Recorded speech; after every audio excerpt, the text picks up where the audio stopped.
Beləliklə Şuşanı da Qarabağın strateji cəhətdən ən möhkəm və ən faal nöqtəsini də itirdik. Biz itirdik, kimsə qazandı. Əziz Şuşa, biz evimizə qayıtdıq. 1992-ci ildə başlamış Qarabağ müharibəsi bizdən çox canlar almışdır.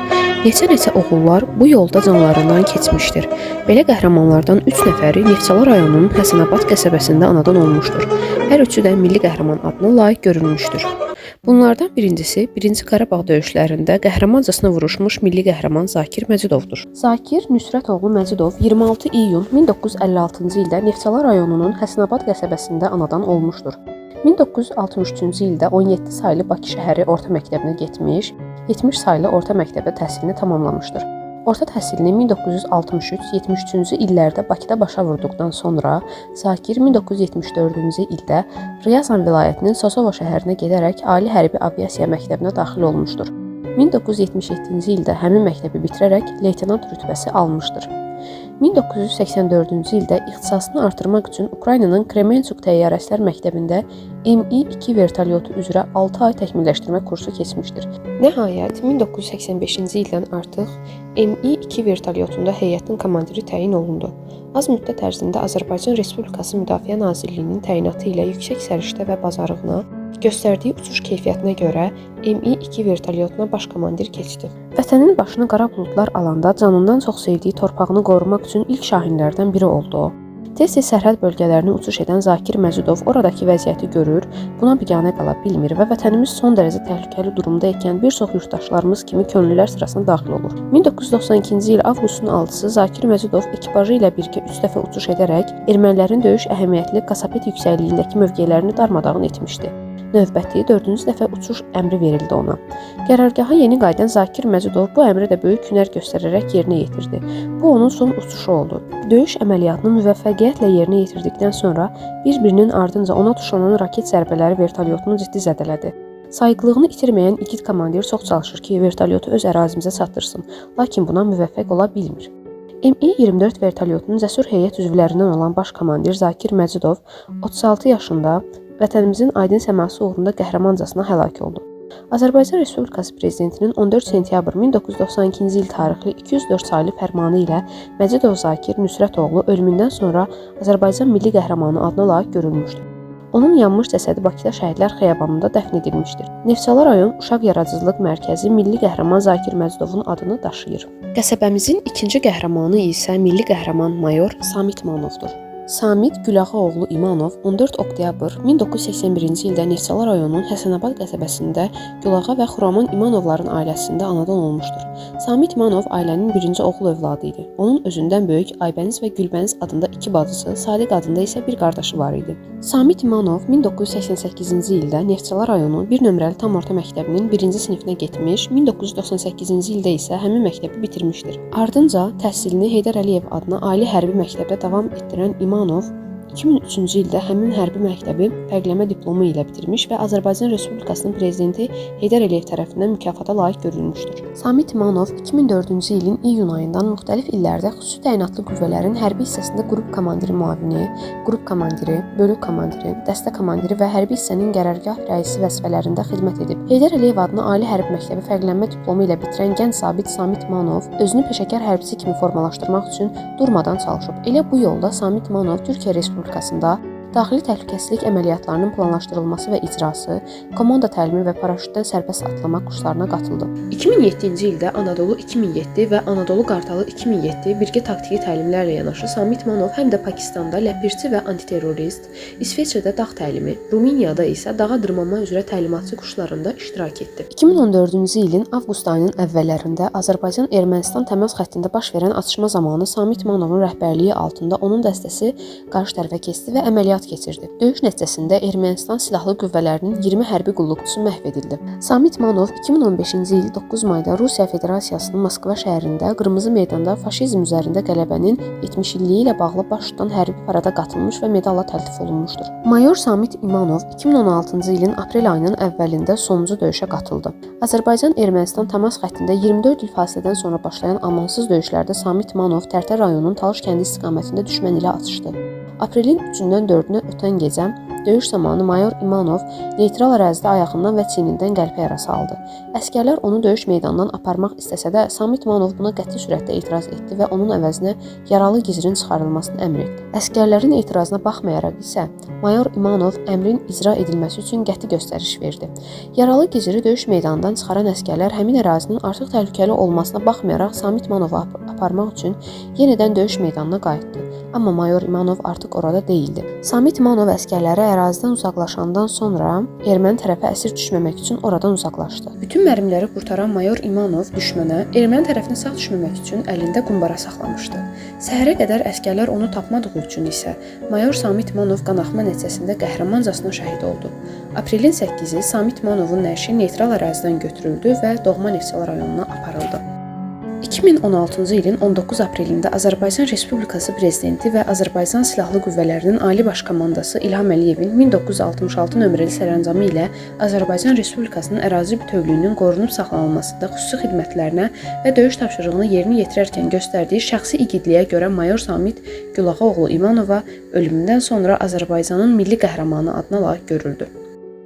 2016-cı il 3 noyabrda Neftçala şəhərində Heydər Əliyev mərkəzində Mədəniyyət və Turizm Nazirliyinin sifarişi ilə ekranlaşdırılan Samidə məktub sənədli filmi nümayiş olundu. Elə həmin ilin 14 oktyabrında Samit İmanovun 35 illik yubileyinə həsr olunan tədbir baş tutdu. Neftçala şəhərində Heydər Əliyev mərkəzinə keçirilən tədbirdən əvvəl mayor İmanovun həyat və döyüş yolu haqqında sərgi nümayiş olundu. Sonda mayor İmanovun döyüş yoldaşları onun haqqında xatirələrini bölüşdü. Neftçala şəhərində küçələrdən biri və orta təhsil aldığı Neftçala şəhər 1 saylı məktəb Samit İmanovun adını daşımaqdadır. Qələbəyə gedən yolda böyük şücaət göstərən qəhrəmanımız isə Vətən müharibəsi qəhrəmanı Camal İsmayılovdur. Camal İsmayılov 1984-cü il iyulun 7-sində Neftçala rayonunun Həsənabad qəsəbəsində anadan olmuşdur.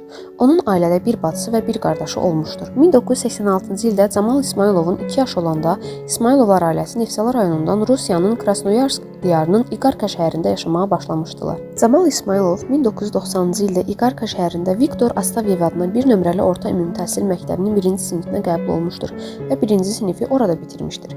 1991-ci ildə İsmayılovlar ailəsi doğma Neftçala rayonuna qayıdırlar və Camal İsmayılov təhsilini Neftçala şəhərində bir nömrəli tam orta məktəbdə davam etdi.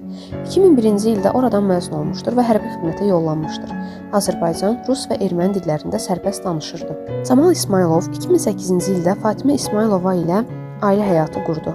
2009-cu il təvəllüdlü Əsmət və 2011-ci il təvəllüdlü Əsnad adında qızları olan Camal İsmayılov hərbi əməliyyatlara yollanmasından əvvəl oğlunun olacağını öyrənir və övladına Alparslan adını verəcəyini demişdir. 2021-ci il fevralın 12-sində onun oğlu dünyaya gəlmişdir və övladına atasının arzusuna uyğun olaraq Alparslan adı verilmişdir. Camal İsmayılovun da daxil olduğu xüsusi təyinatlı qüvvələrin 15 nəfər hərbi qulluqçudan ibarət qrupu, həmçinin digər dəstələrdən olan 30 nəfər hərbi qulluqçuları oktyabrın 19-da Qubadlı istiqamətində ciddi önəmə və strateji əhəmiyyətə sahib olan mövqelər uğrunda döyüşlərə daxil olmuşdular.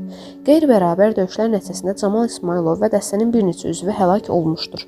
Camal İsmayılov və 40 nəfərdən ibarət olan qrup oktyabrın 19-da Laçın dəhlizini nəzarəti ələ almaq üçün ciddi önəmə və strateji əhəmiyyətə sahib olan mövqelər uğrunda döyüşlərə daxil olmuşdular.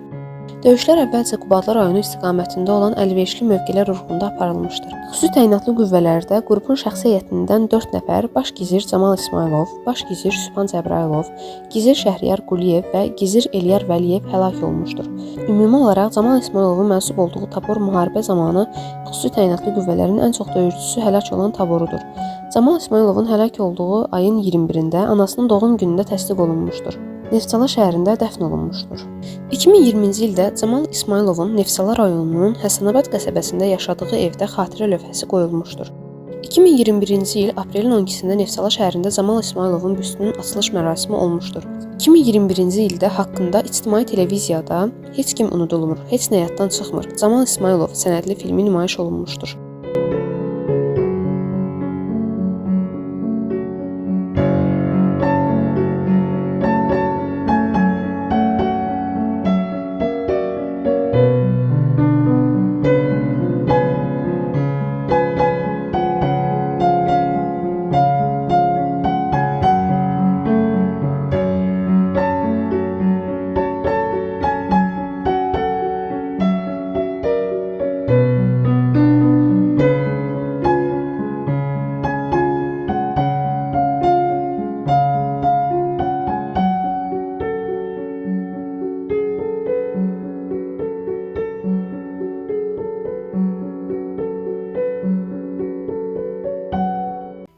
günlük Vətən müharibəsində Neftçala rayonunun ilk şəhid adını qazanmış qəhrəmanı Ayaz İmanzadə haqqında danışaq.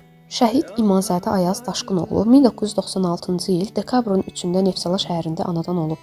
Orta təhsilini Neftçala şəhəri Samit Manov adına bir saylı tam orta məktəbində aldıqdan sonra 2012-ci ildə Naxçıvanski adına hərbi liseyə daxil olur. Daha sonra təhsilini davam etdirərək 2015-ci ildə Heydər Əliyev adına Azərbaycan Ali Hərbi Məktəbinə daxil olur və 2019-cu ildə məzun olduqdan sonra leytenant rütbəsi alaraq 27 iyul 2019-cu ildə təyinatla en saylı hərbi hissədə tağım komandiri kimi işləməyə başlamışdır. Azərbaycan ordusunun leytenantı olan İmanzadə Ayaz 2020-ci il sentyabrın 27-sində Azərbaycan Silahlı Qüvvələri tərəfindən Ermənistanın işğalı altında olan ərazilərin azad edilməsi və Azərbaycanın ərazi bütövlüyünün bərpa olunması üçün başlanan Vətən müharibəsi zamanı Füzuli rayonunun azadlığı uğrunda gedən döyüşlərdə iştirak edib. İmanzadə Ayaz Füzuli rayonu uğrunda gedən döyüşlərdə 1 oktyabr 2020-ci il tarixində şəhidlik zirvəsinə ucalıb. 2 oktyabr 2020-ci il tarixində Neftçala rayonunun mərkəzi qəbirstanlığında dəfn olunub. Ailəli olub. İmanzadə Ceyran adlı körpə uşağı bizlərə əmanət qalıb. Azərbaycan Respublikasının prezidenti cənab İlham Əliyevin 12 dekabr 2020-ci il tarixli sərəncamına əsasən şəhid İmanzadə Ayaz Daşqınoğlu ölümündən sonra Vətən uğrunda medalı ilə, dekabrın 25-i 2020-ci il tarixli sərəncamına əsasən Xocavəndin azad olunmasına görə medalı ilə, Füzulinin azad olunmasına görə medalı ilə, 29 dekabr 2020-ci il tarixli sərəncamına əsasən Şuşanın azad olunmasına görə medalı ilə təltif edilib. İmamzadə, sən gələcəyin şəhidisən, səni təbrik edirəm. Allah o şeyi hər kəsə qismət eləmir, amma qismət eləsə Allah özü bilən məsləhətdir. İnşallah, inşallah. Ben şehit oldum, yerim güzeldi.